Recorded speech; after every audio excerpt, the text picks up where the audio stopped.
Welcome to another episode of the Harder to Breathe podcast. I'm your host, Ryan Dusick. I was the founding drummer of Maroon 5, but I'm now a licensed therapist, author, and mental health advocate. With me, as always, is my co-host, Duck Maylard. How you doing, Duck?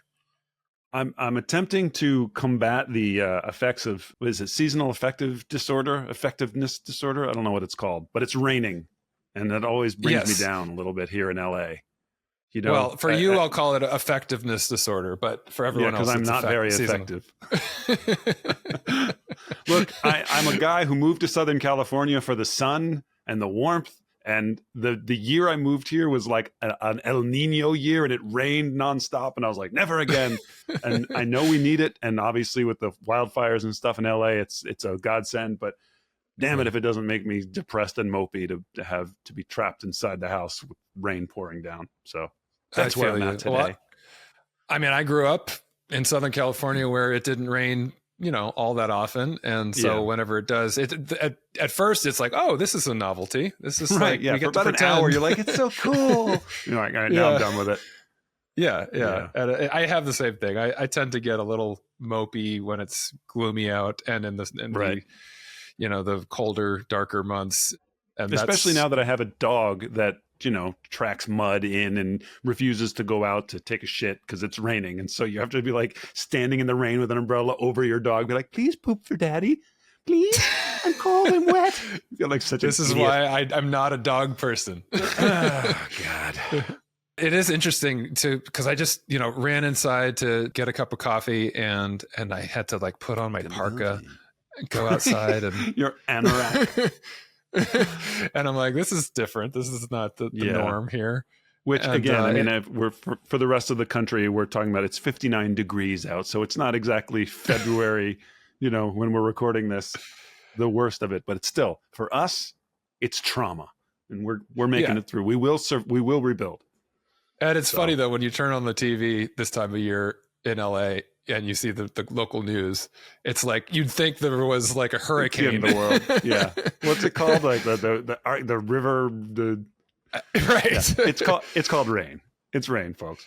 I grew up in the Northeast where it rained and snowed all the time. And so anytime I'm like driving with my wife, she's like, please be careful, go slow. I was like, honey, I grew up driving in rain. It's okay. She's like, yeah, but the rest of Southern California has no idea what's going on, which is true. But still, it doesn't freak me out. It just bums me out. Well, I'm glad that we're getting the rain. We do need, the dryness, the drought, all the things that lead to fire certainly are terrifying in terms of, but it seems like we're damned if we do, we're damned if we don't, because when we don't get the rain, it gets dried out and then it becomes fire season. But then we get the rain, you get mudslides, or then things grow for a couple of years and then they dry out again and then it becomes kindling. Yeah. But the good news is we have a great episode today, which is we have a guest that we have been looking forward to, because as two guys that like to think of ourselves as relatively progressive mind, evolved. Yes, that's the word. And sensitive to women and women's issues. We're still just two dudes who probably fumbling around in the dark. Yeah. So anytime that we have an opportunity, which we've had it once or twice in the past, to have somebody on the show who is not just really knowledgeable, but outspoken and in ways that are really impressive in terms of educating people and advocating for, making us aware of the things that women experience that maybe men don't know, but also more importantly, that women suffer from because of the lack of conversation about these things. Yeah. So Dr. Jessica Zucker is our guest on the episode today. She's a clinical psychologist, an author. She's got her second book coming out today as this episode airs. Today. Today. And she focuses on women's health issues and psychology. But wait, you have an interesting background. Yeah, well, Dr. you Zucker. say she's a guest that we've wanted for a long time, and that's an understatement in my regard, because I've actually I've told this story to her, so I'm going to share it with the people here. But Ryan, you almost didn't have your job here as the co-host of this podcast, even though this is your podcast. But I had an idea for a podcast years ago, right? And it actually had to do with our guest today. So Jessica is married to Jason Sklar, who is one half of the Sklar brothers, a very famous comedy duo that I've been a fan of for 20 years. And when I started thinking about 5 or 6 years ago about doing a podcast about mental health, one of my aims was to partner with a clinical, someone in the clinical field. So whether it was a psychiatrist or a therapist, someone who could, like we've always said on this show, could speak to the clinical side while I could just sit over here and make dick jokes. And that was looking the goal. You're looking for your Dr. Drew to your Adam Right, Carolla, right? Hopefully with some better decision making. But so the only podcasters that I knew were the Sklar brothers. And I thought to myself, well, I've heard them speak on the show about one of their wives. I didn't know who was married to whom at the time, but one of their wives was a therapist who talked about women's issues and just seemed really cool and really progressive. And I figured, well, if they're married to a comedian, they've got to be funny. They'd be a great co-host for a podcast. So I was trying to figure out a way to reach out to the Sklar brothers, not to ask them to do a podcast, but to ask if I could have their wife be a co-host of. Anyway, it never came to be. But now, full circle moment, I got a chance to meet the Sklar brothers a couple of months ago. And the first thing I did was, can I please have your wife's contact information, because I want to have her as a guest on this podcast. So as I said, in an alternate timeline, she would have been the co-host, and Ryan, you would have been the guest. We would have had you on talking about your book. But I'm happy with the way things worked out. And I'm happy that we finally got to have her on as a guest today, because it's just a great conversation. It's very, very open, very vulnerable, and very informative. We learned a lot. I read a lot of her new book, Normalize It, and related to so much of it. I think, the idea or the thought would be, well, it's a book on women's issues for women. Not at all. It's first of all, it illuminates a lot of things that I wasn't aware of. Something, that we didn't touch on that I wanted to mention that I thought was so cool. Jessica will talk about, she's a breast cancer survivor, and she had a double mastectomy. One of the things that I wasn't aware of is that Betty Ford, First Lady Betty Ford, was a breast cancer survivor and went on TV and talked about her breast cancer diagnosis and her mastectomy. Consequently, the breast cancer detection rates went through the roof after that appearance. It's called the Betty Ford blip. And I think it's a perfect segue to talk about how just normalizing something, talking about something that otherwise is sort of tucked away in a dirty little secret, can have enormous public health benefit, emotional benefit to people, the things that we just didn't know about. And just Betty Ford coming on TV and speaking about that, raising awareness, probably saved thousands, if not millions of lives, So it's a cool kind of full circle moment for the podcast, for the book. So boy, I just summarized the whole thing. You don't even have to listen to the podcast. I just said it all. Sorry. I should mention, now that you mentioned Betty Ford, we, of course, in the addiction recovery world, know that name from the Betty Ford Center out in Rancho Mirage, California, where I got sober. The impact that you're talking about that she had in regards to breast cancer awareness was similar and profound in regards to the world of recovery centers. Like the sort of recovery center that we know today, the Hazelden model, these types of places, didn't exist before Betty Ford. I mean, think about at that time, 50 years ago or whatever. Talk about a dirty little secret that we don't talk about, right? Yeah, for the first lady of the United States of America to come out and talk openly about her being addicted to pills and to advocate for addiction recovery. I mean, it is so stigmatized, even more so than it is today, to alcoholism and addiction. And her creating that center went a very long way in creating a template for the availability of those things that we have today. So I didn't know this episode was going to be a tribute to Betty Ford, but I'm happy to do it. Just a super lady, a super lady. But I mean, honestly, the thing about the term the Betty Ford Clinic, that was like a joke that I knew from like Saturday Night Live growing up when I was a kid. It was like Johnny Cash is going to the Betty Ford Clinic. I don't even know what it meant. And now to put it in the context of, I mean, what an impressive life. We didn't even talk about Betty Ford, but man. This has been another episode of Presidential First Ladies and their history here.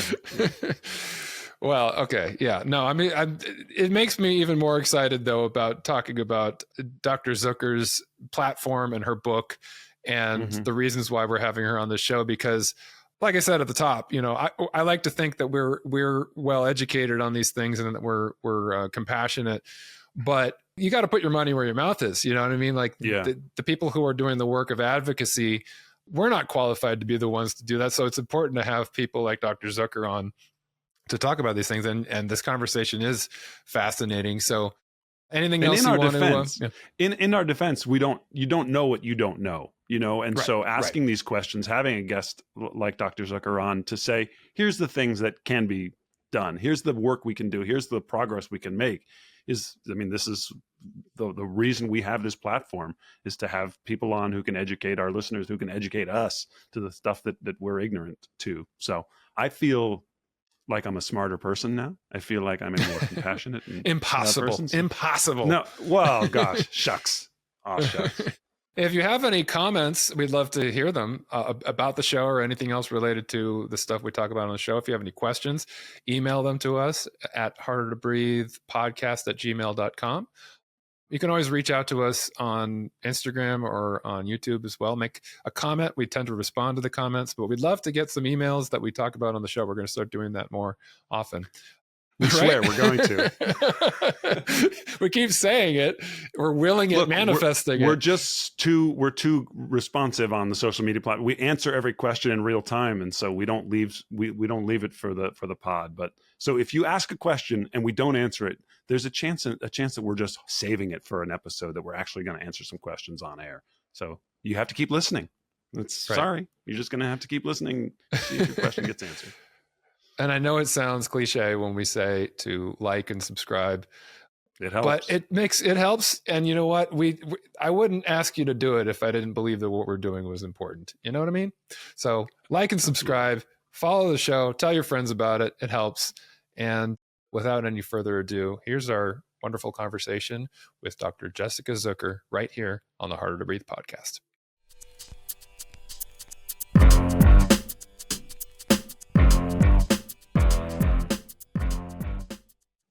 Dr. Jessica Zucker, welcome to Harder to Breathe. Thank you so much for having me.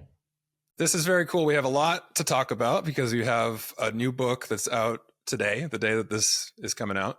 And you have a previous book. You have a platform that you talk about as a psychologist, talking about challenges that women face. So I want to get into all of that. But for starters, I kind of want to hear a bit of your personal backstory. How did you get into this field in the first place? How did you go into psychology? Oh, well, that's a good question. All right. Well, so I'm a psychologist. I specialize in women's reproductive and maternal mental health and have done so for about 15 years at this point.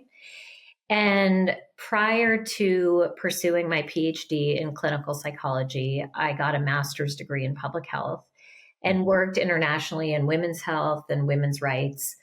And my vision for kind of trying to marry my interests, my public health background with my clinical degree was to kind of sit with people talking about the very things that I talk about all the time in all my places, like you just said, my platform, my books.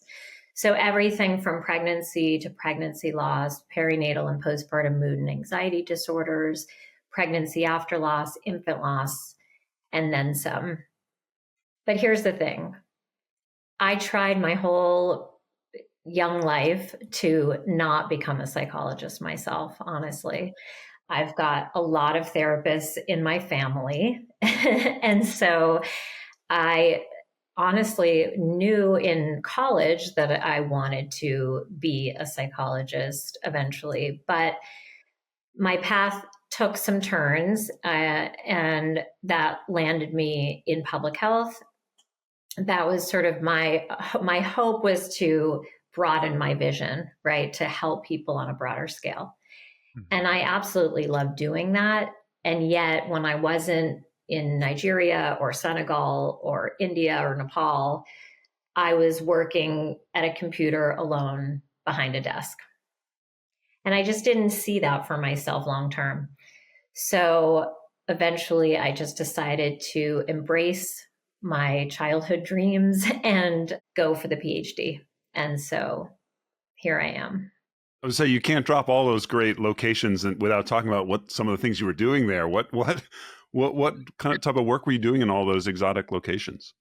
I was in New York City, I worked for an international public health related company, and they sent me to do work there, to go to conferences and do some presenting.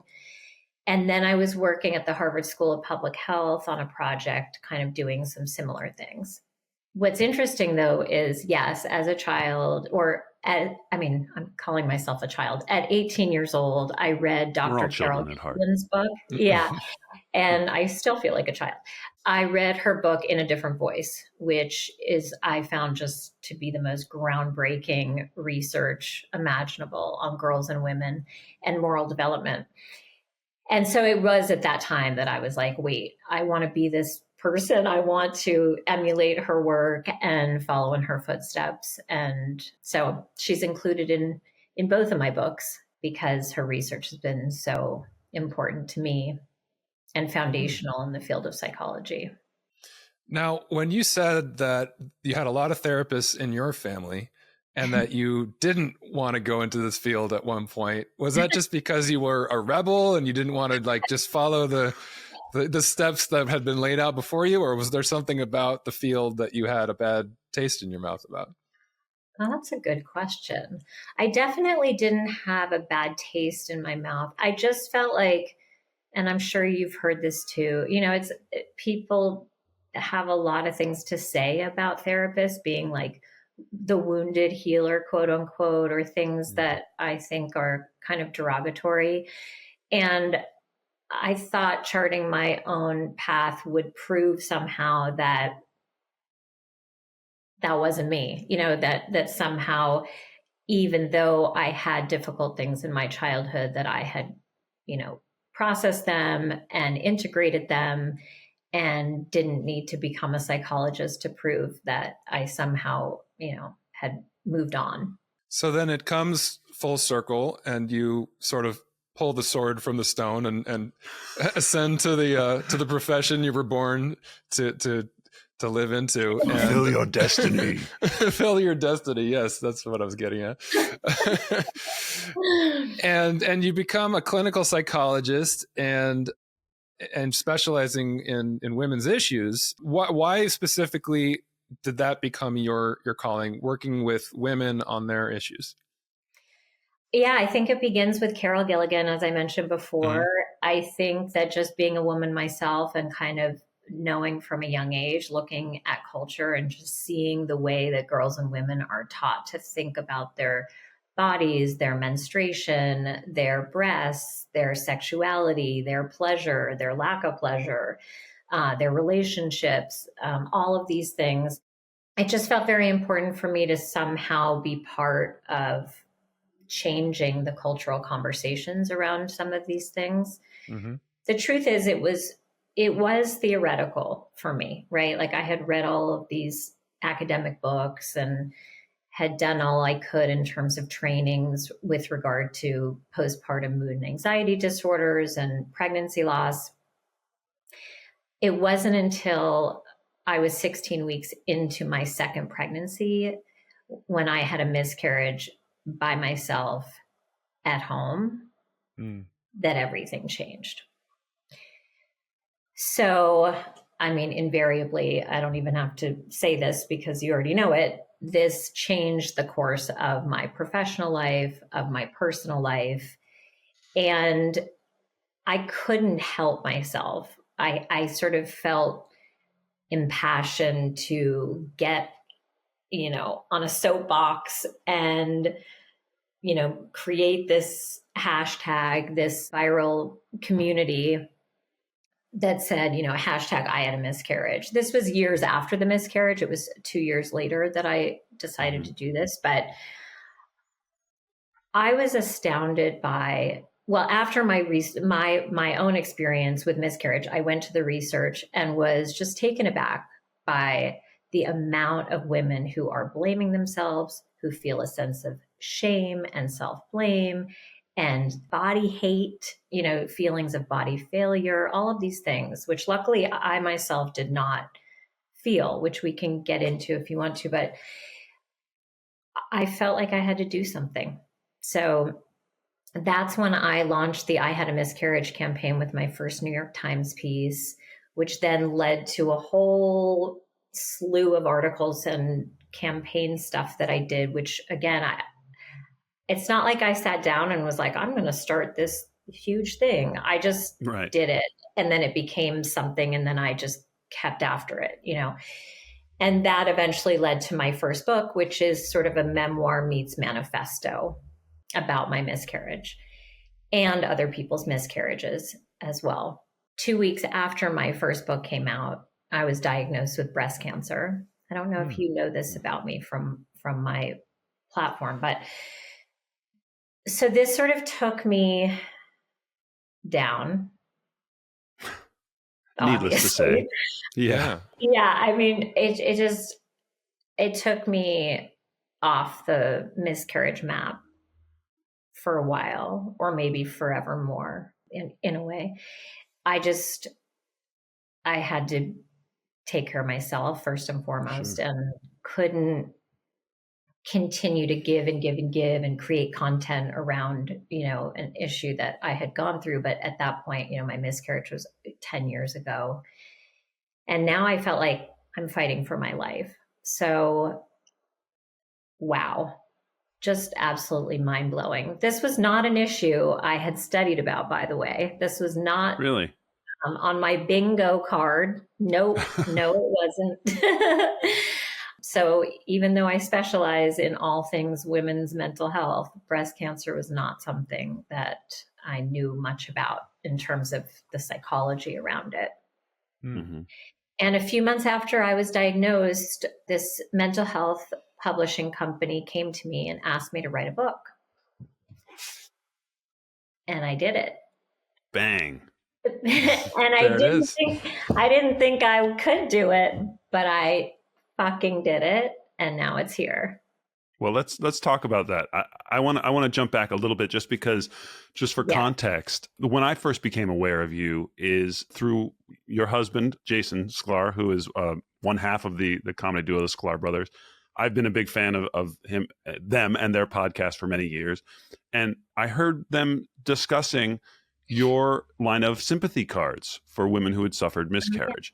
Yeah. And that was the first moment when I go, this is a cool person. Like the concept of not only providing people the language to deal with something that so many of us tiptoe around, we don't know how to address it, but it isn't just, here's what you say. You made a statement by saying, this isn't something to be hidden or just, said in quiet. This is something to put on your mantle and say, damn it, my child was here. And I'm celebrating that moment. I'm not, tiptoeing around it like you say. And so I thought it was such a bold and strong statement about who you were. And like I said, the minute I heard about that, I was like, that's the type of person I'd like to talk to someday. There's a whole story about it that I'll get into later in the show about my weird connection to wanting to have you on this show. But okay. my point is that I think it set a tone for the type of work that you do, that you refuse to stay in any shadows. You refuse to allow a stigma or the conventional wisdom of how we talk about these things. I read a whole bunch of your new book, and there's so much in there about making sure or emphasizing the point that women don't need to be ashamed about these things that they've forever been taught to be ashamed about, whether it's menstruation, whether it's sex, whether it's the importance of, like you talk about the importance of the breast as a symbol of femininity and sexuality, or even more specifically, the symbol of the nipple, where you can have a mastectomy and then you can have reconstructive surgery, but without a nipple, there might be there's a hang up there. Just all those things that you just tackle head on in your first book and now in your second book. It just is there isn't even a question here. I just wanted to tell you that I think it's so awesome that you're shouting this stuff from the rooftops rather than tiptoeing in the back door and saying this stuff needs to be talked about. You're like, no, fuck that. Let's talk about it loud and proud and put it front and center. I gotta say, like, I'm gonna cry. I mean, this feels really good to be acknowledged. Thank you so much. And like for bringing up my work those cards came out in 2015. So it's amazing Yeah. that you know about them.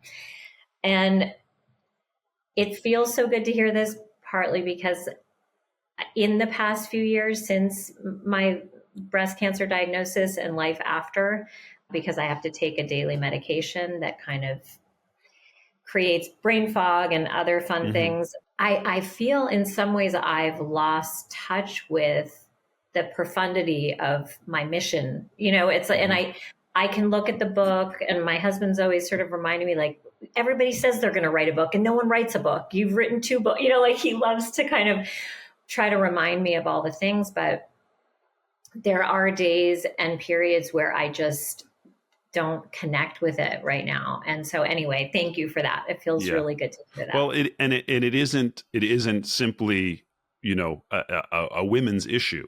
A lot of times you're Hmm. talking about preaching to the choir in terms of the people who should be reading books like yours aren't the women who are already being silenced and being oppressed. It needs to be the people who are doing the silencing and who are doing the oppression and who, so Amen. I'd like to think that I wasn't one of those people. However, there were so many profound statements in even in just the opening part of your book, talking about how there's this concept that women have to find their voice, and that's not accurate. Women have a voice. Women in elementary school and middle school are very outgoing and very confident. Their voices are silenced, and they have to learn how to reclaim them. Things like that really resonated with me. There were parts of this book that I felt like, they were talking about me. They aren't just women's issues. They're issues that affect all of us. And so, yes, you should feel proud, and you shouldn't feel like you've lost the narrative at any point. I mean, it's the things you're saying are vital, and the things are really important. So everyone out there listening, the book is out today. Normalize it. Go grab a copy, because like I said, it seems to apply universally to everybody. Thank you so much. Yeah. Yeah, I relate to this a lot, and I'll tell you a little bit of my background and why this was interesting to me, and why when Duck brought your story and this book to me, while I was so interested. I like to think that I was always, a progressive-minded guy and sensitive to women's issues. I didn't grow up in a family that was, particularly chauvinistic or anything like that.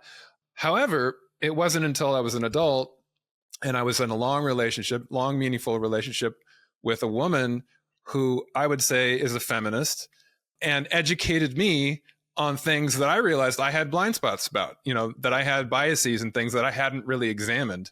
And also just kind of looked at the cultural narrative around womanhood and the things that we don't talk about. And what struck me most in that moment in my life as a young adult and having these conversations with a very intelligent, informed young woman was the mixed messages that girls and women receive.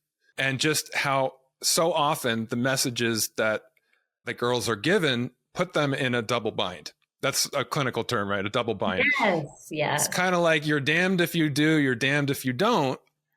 And we know from parenting styles, if you do that to a child, it can drive you to insanity because you don't know which way to go. There's no right way to go.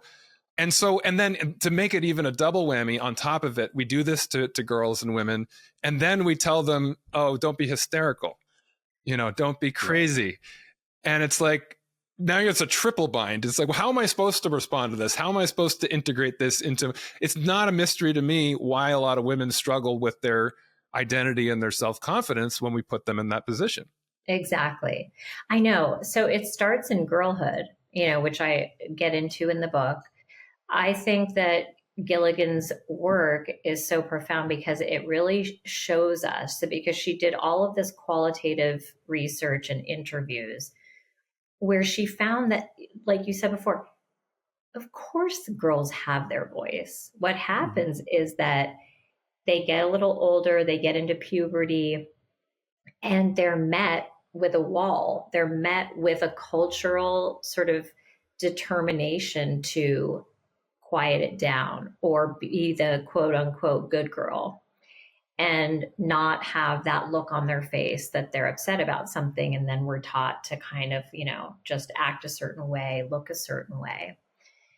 And so what happens then when they get their periods? Like, what about menstruation? What are we teaching girls about at this time in their lives?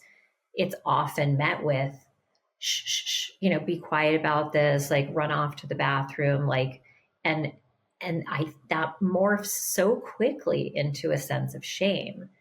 And even, let's say, not wanting to be a woman, maybe even, I mean, not literally, but just meaning like, if a kid gets their period at 12 and then someone's like, "Oh, welcome to womanhood," or they believe that means that now they're a woman. It's like, I'm not ready for this. And maybe they're not, because it is a lot to, contend with. But my thinking is, if we lived in a culture where it was something that was celebrated, not with parties every month or anything, but integrated in a meaningful way, even in the family setting, because obviously we can't control what other kids are going to do at school.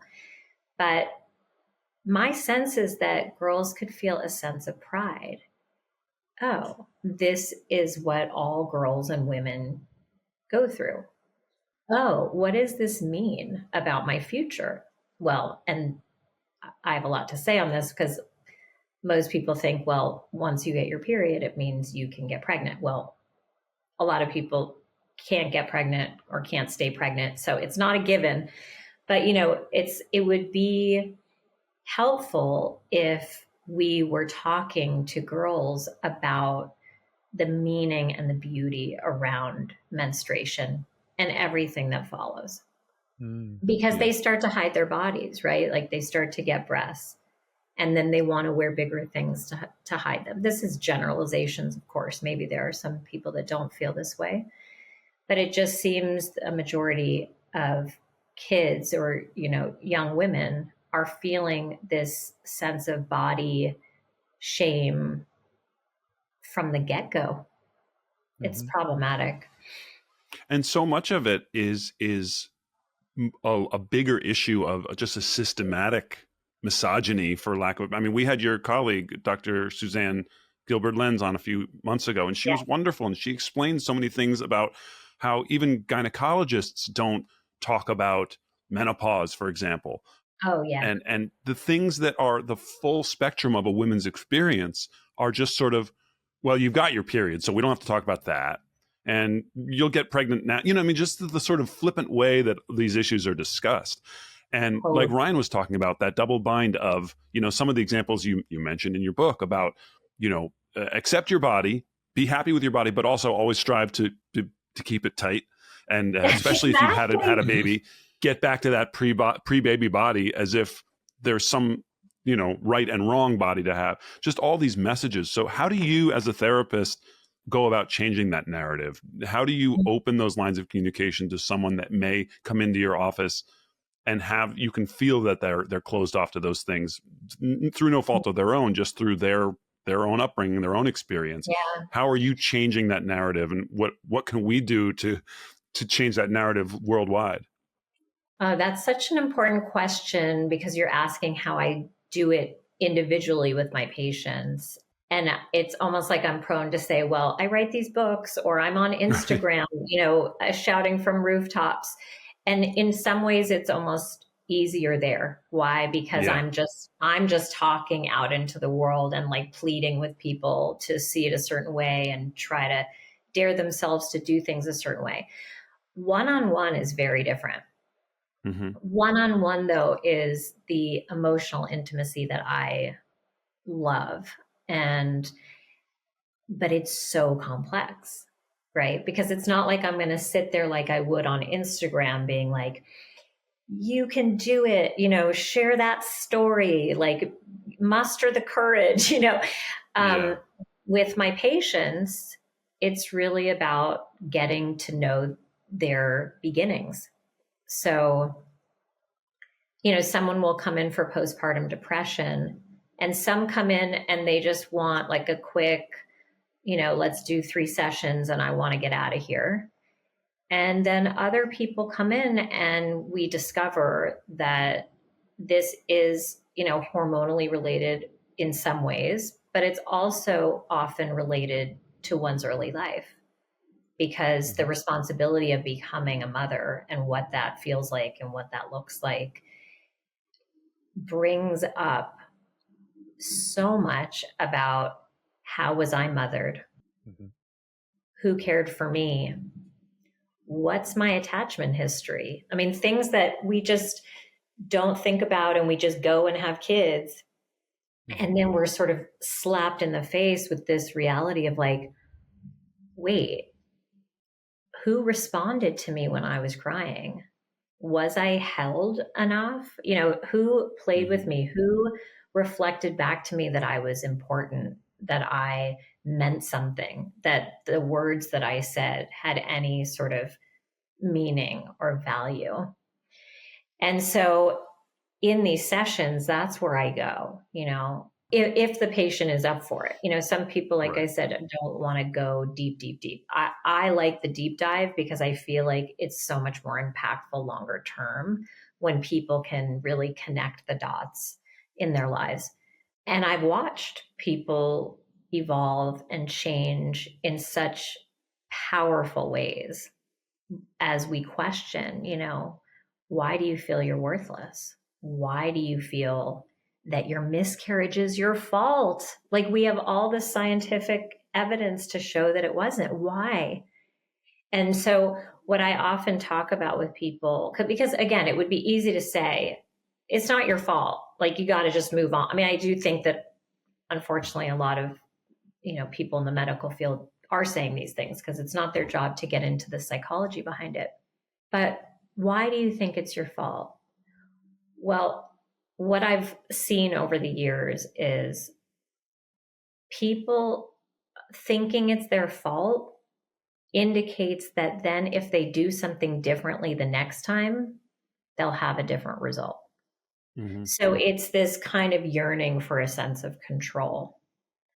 And by blaming oneself, then it's like, ooh, I can change my behavior and I will have a different outcome. I will have a healthy pregnancy.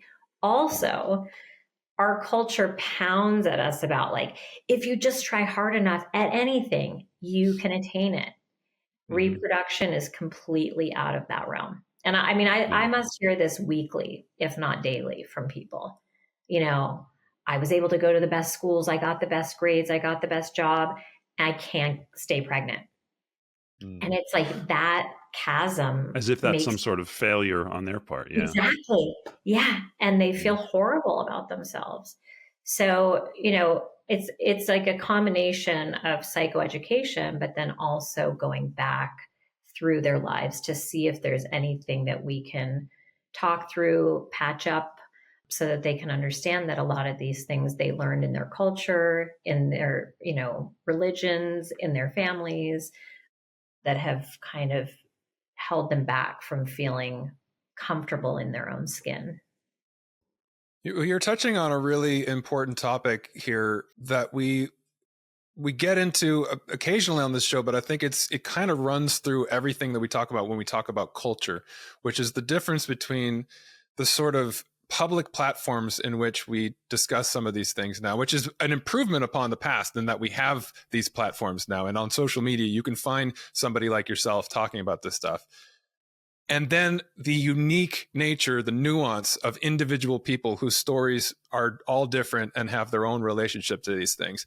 And a lot of times I feel like we're kind of wading through this as people who have started a podcast and we're posting on Instagram or we're trying to promote it and stuff. It's like you want to shout it from the rooftops, but a lot of times you end up with a 90-second clip that is sort of a platitude, or at best, very much a bare bones sort of plea to the public. And it's where historically, like we have these burdens that come from the messages we receive from culture, and it's an improvement that we have some of these messages that are more progressive. However, the problem that we also run into is that people think they're connecting to their answers, but it's really this peripheral sort of idea of, I got a little bit of wisdom, but they haven't done the work on themselves. They haven't gone deeper. And what you're describing in the therapy room is so important. That's just the first step. The next step is to actually dig into what is it about my experience with this that's unique. Yes, yes, yes, yes, yes. And I don't know about you, but I feel like in the last couple of years, I've seen sort of a slowdown in people reaching out to book sessions and deal with mental health. I don't know if, it's financially related or related to the world at large, but I think people are so afraid to take that first step and to dive deep into their traumas, into their history, into the things that maybe they've never told anybody before. Yeah. But if we don't, I know you're right. It's like, okay, well, you could just put it on Instagram and then you're like, yay, I get a dopamine hit because I got 100 likes and people were rooting me on. Right. But we don't resolve things in that kind of situation. We don't resolve things in a social media setting. I mean, I guess maybe over time, if you were doing it every day and you built a whole community, perhaps there could be some, deep support there. But investigating why we are who we are takes a lot of effort, a lot of dedicated work. And therapy seems to be one of the best places to do it. Yeah. And it isn't just those clinical settings where, it's something that you touch upon in the book is there's a whole section on friendship and the difficulty in maintaining or building those friendships at a later age. The experience that I've talked about on this show is that it's so hard to make those connections in today's world with so much of, look at us talking on Zoom right now, and I really responded to that section because it's something that resonates with me is the difficulty in not only making new friendships, but maintaining the ones that I've had. The stories you tell of your client who has the friends from college that you try to do, every month or every year get together. I have the same group that, now it's been 2 years since I've seen them or 4 years because of the pandemic. And it's just, it's not just going, the lack of desire to go into a therapist's office and share that story. It's not having somebody a soundboard to bounce those problems off of. It's not having a community to put their arms around you and say, I got you. I feel you. I know what you're going through because I've known you for 30 years. It's there's such a black hole in our lives these days because of the lack of that. It's so important. And we talk about it all the time on the show, community, community, community. So I urge everybody at home, if you're listening and you're feeling lonesome, you're feeling disconnected, there's so much value in just reaching out to someone you haven't spoken to in a long time, or sending a text, just to put things down on the page, like you say, whether it's journaling or whatever. Yeah. There's so much value to that. Ryan, you've encouraged that, in terms of talking to people about journaling, things like that, right? Yeah, absolutely. I mean, for me, I did it to the greatest degree you can do in terms of telling, as you did, my whole story in a memoir. And I would have to say that was the most both cathartic and therapeutic and really fulfilling experience of my life with writing the book, because it's therapy, you can spend years trying to get the inside of your soul out and have another person be witness to it and feel safe in revealing all of that. To do it on that level, to do it to the public, is a whole other thing. But it was, I don't think everyone has to do that, but what you're describing, Duck, is essential. We crave connection. We crave, I think one of our most basic human needs is feeling seen, feeling that at least one person on this planet understands us.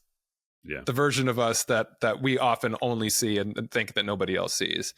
And so, I think a lot of people in this world go through life never experiencing that, but historically, especially women being, half of the population, because of these double standards and mixed messages, yes, and these enormous life experiences in terms of phase of life issues that everyone goes through that we never talk about. And so discussing some of this stuff with people that you have a connection with, whether it be a therapist or, as you say, Duck, an old friend, a family member, we sometimes can't choose who that person is that we feel that connection with, but it goes a long way to feel that there is at least one person in this world that hears me. Oh, yeah.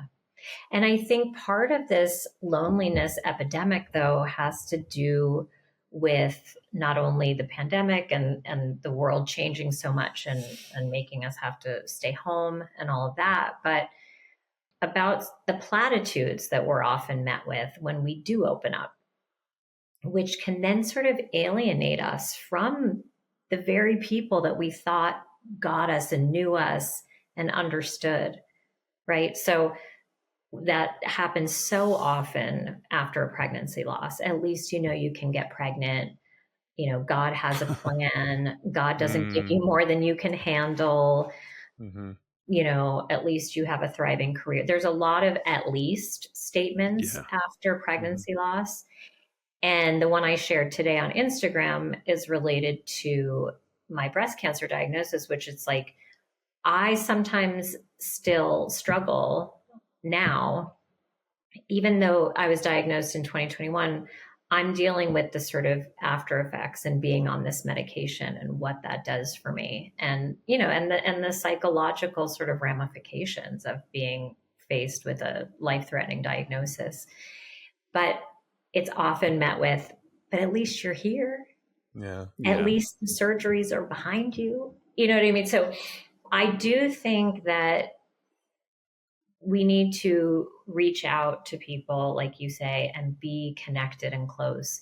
And I think it's worth taking the risk when we feel like somebody says something that just doesn't land so well to say, hey, I love you. All I want from you right now is to tell me you love me too, or whatever. You know, not that we're trying to control the way people talk, but I just think that sometimes people are trying to stave off feeling the depths of the person's pain. Exactly. By doing this at least, you know, platitude game. And they're well-meaning. I mean, you know, all of these people mean well and do love us. I do believe that. But we can help people get it a little more on the money so that we don't feel like we want to hide from them. Because I mean, this can end friendships. You know, simple words like this can leave women feeling like, hey, I'm not turning to her again. I really don't like what she said. Now, you alluded to the fact that your experience was a little different than other people's in terms of not feeling some of the things that a lot of people do feel. Can you sort of expound on that? See, this is where I think my own personal history may come into play. I come from a family of physicians and therapists, as I mentioned. My first thought when the fetus came out was not like, what did I do? What's wrong with me? Oh my God, I'm not telling anybody. I should, you know, feel ashamed or I should hide this. It was the opposite. I texted people, I had a miscarriage. Because I was alone in my house and I was pretty freaked out. But obviously, I mean, I was afraid to lose my own life in that moment as well. I don't know that I'll ever know the answer 100%, but I think part of the reason I didn't go there was because I had had a healthy first pregnancy, totally uneventful. My son, you know, my pregnancy, the birth, my child, all great. And so I think because, you know, my dad's a doctor and we talk these things through, you know, it's like, this isn't something like, ooh, I had an extra sip of coffee and therefore I had a 16-week miscarriage, or, you know, any of those things that people seem to think that maybe they did or didn't do. And I don't know if it relates to a history of like, I don't feel ashamed of the bad things that happened to me. I mean, even some of the responses of me being diagnosed with breast cancer is like, oh, you've had so much hard stuff in your life. And I'm like, I think every human does. I mean, yes, this does feel like a lot, but I don't go to a place just naturally, I guess, in myself. And maybe it's all the years of therapy, or, you know, I have a very close relationship with my father. He's kind of always been like my rock, and he's a psychiatrist, so we talk about everything. And, he's who I turned to when I got my period and when I got my breasts, and like, so he sort of normalized all of that with me. So I just, yeah, I don't know. I don't feel a sense of shame or self-blame about any of these things. I think with the loss, we did have the fetus tested and there was a chromosomal issue. And that was very helpful for me because Mm. for a lot of my patients, they never get an answer. And that Mm. makes the wheels turn all the more. Mhm. So knowing that it was a chromosomal issue, I felt comfortable going ahead, proceeding and trying again. And we did. And things worked out, which they don't always. And then with breast cancer, I have a gene. It's not the BRCA gene, but it's a different gene. It's on my dad's side, but I'm the first woman in my family who's been diagnosed with breast cancer. So even knowing I had a gene helped me not question, ooh, did I have a little too much alcohol during the pandemic? Maybe, like whatever one might think they could contribute to cancer, which really can't be much, but knowing the scientific reason helped me enormously. Yeah, well, it sounds like the science can be helpful in that regard, but also it sounds like what you're describing is a testament to what you were saying earlier in terms of how, when you get it right in terms of your early attachments, in terms of the messages that you receive, that it builds a self-confidence as well as a resilience for things that come later in life related to those things. If some of these things are buried and not dealt with, or if the messages you receive are negative, then in a situation like something traumatic like a miscarriage, all of those messages come to play. Exactly. Whereas for you, you received really helpful messages, especially from a strong man figure in your life, Yeah. about how you are, what your worth is as a woman, and how, dealing with something that's a very difficult but a very human experience that a lot of people go through is not defining of you as, as a person, as some kind of personal failing. So it's really, it's in keeping with the conversation in terms of how the messages we give are so important. It's so true. My mom always tells me, especially when she's out here visiting, she's like, you are the best mother. And I'm like, well, I don't feel that way. And she's like, no, but you just are. And I'm like, well, why do you say that? What do you mean? And she's like, you make them know that they are loved no matter what they do. And I think that is the essence. I mean, there are a million other things that we have to do right in the day as well, but it's like, if they know that we are a safe place, if we are a consistent place of love and care and nurturance, I think they'll feel safer in the world. You can still be mad at them, and you can still discipline them, and you can still scream at them and hate them in the moment, but you can still, you know what I mean? There's a difference between yelling at somebody from a place of love, yes, and yelling at them from a place of an anger or a displaced anger, and I think that's the true. key.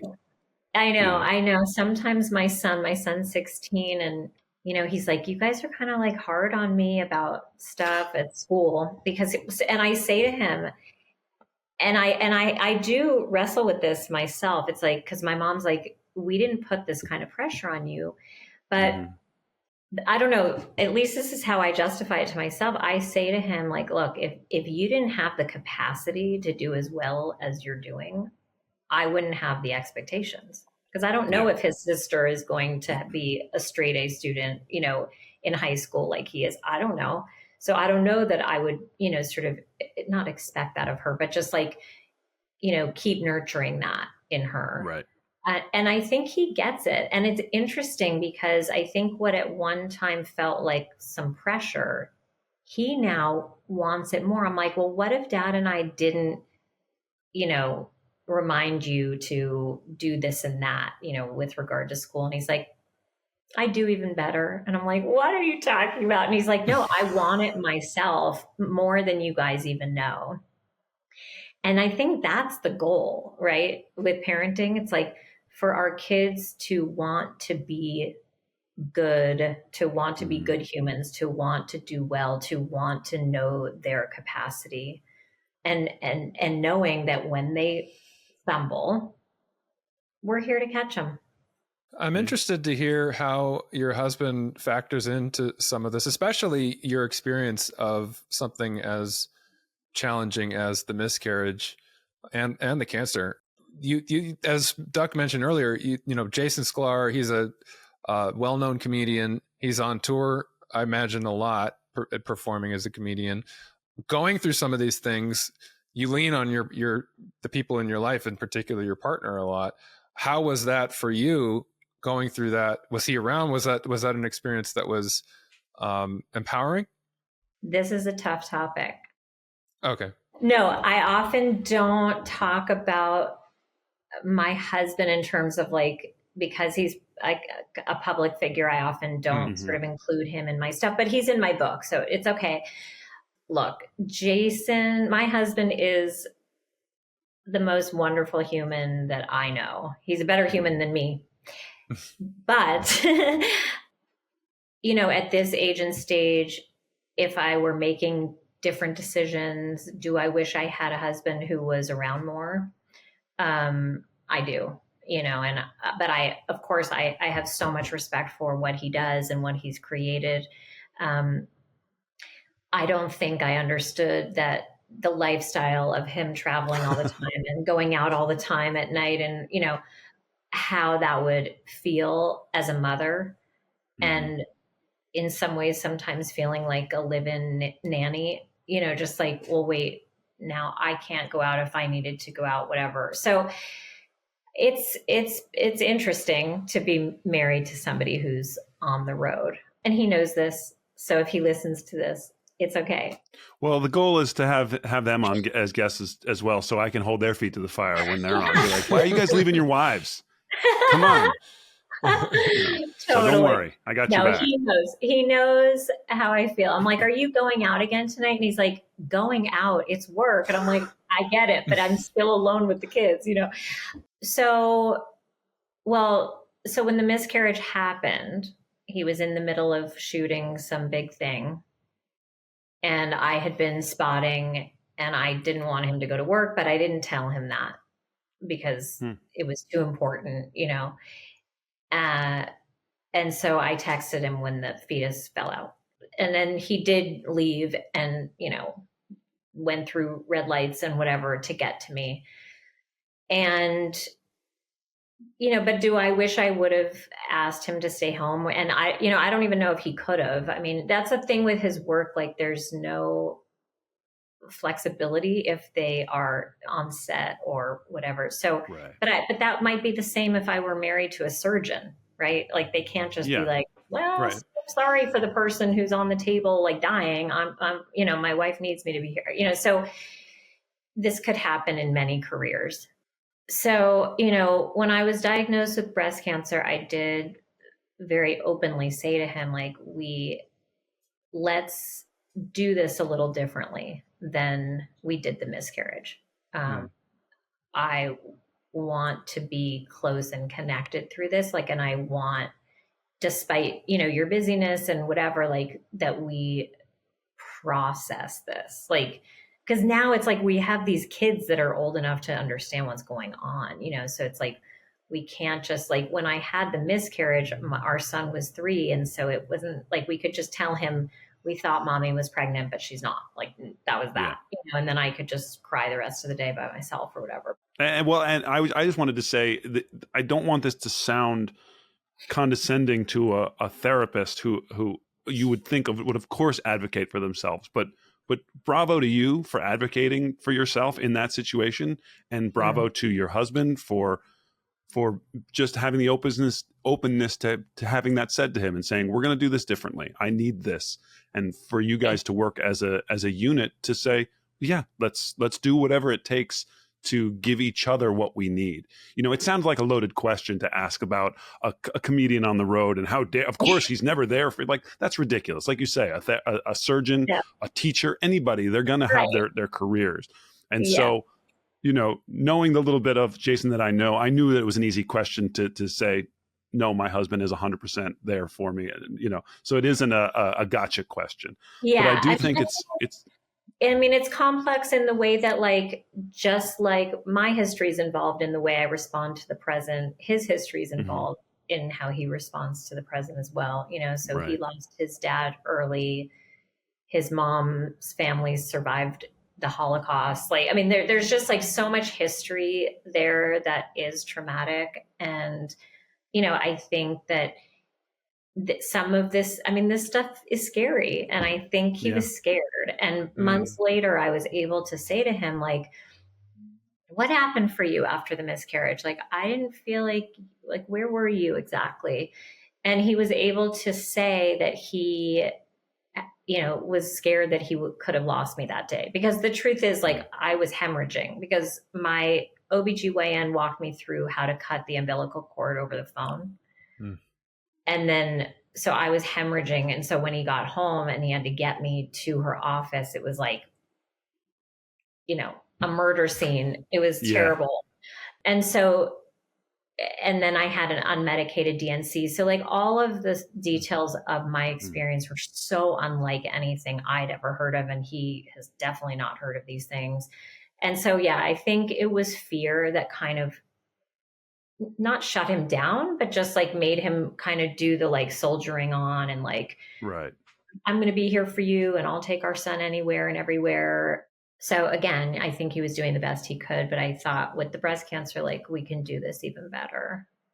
But you know, in talking about this, even in describing some of the gruesome details of the miscarriage, you are normalizing it for us, right? This Yes. is the things that people go through, and I want to get back to the book because it's out today, right? Tell us everything we need to know about Normalize It and where people can get it, what you want people to know about it. Thank you. Yes, the book is called Normalize It. It is available everywhere books are sold. And I think that, you know, in my vision, any woman or girl can relate to the stories in this book. And as you said, Doc, though, maybe men too. I mean, I would be honored. Absolutely. Yeah. So, you know, my first book was a memoir meets manifesto, a lot sort of darker in a way. This book has research integrated and sort of fictitious composite patients. And I think it's a lot sort of, it still takes on very intense topics, but it's readable and I think hopefully helpful and healing and inspiring. Very readable. I mean, that's a great word to use because I like I said, I found myself being able to jump from the stories of your clients into sort of your analysis of that. And it was very easy to kind of be like, oh, I can put these two parts together. And in terms of relatability, I mean, and especially someone who's in a marriage, those issues come up on both sides of the bed. I mean, it's not Yeah. a husband or wife thing. It's just a relationship thing. And so much of the Oh, things you talk about are good. relatable. And I mean, how cool that between the three of us, we've written 3 books. I think it's great. I mean, we're all just authors, just writing, I'm never doing writing. it again. I'm never doing No, it. It's a labor of love. It's like another birth. Yeah. It is. It's a lot. Wow. It does. It's years of your life, and it takes years off of your life, right? Totally. so maybe I won't write my book then. Yeah, don't. Good to Yeah. know. Okay. No, but it's very fulfilling at the same time. It It's is. it's It it's is. worth it. Yeah. Yeah. So in terms of your platform beyond the book, let our listeners know where they can find you and follow you and all the things. Oh, yeah. My website is drjessicazucker.com and my Instagram is I had a miscarriage and I'm nowhere else to be found. It's Perfect. probably that's perfect. Just get It's just right to the easier. I point, don't right? know. I mean, I was on Twitter for a while and I don't know what happened there. So, you know. Yeah, it's probably for the best.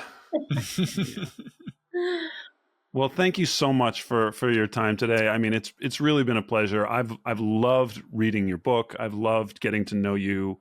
Thank you for your vulnerability and your willingness to share some of these stories. I think it's so helpful for our audience to hear, to hear it shared, hear it normalized, that it's not something to be ashamed about any of these discussions. So thank you so much.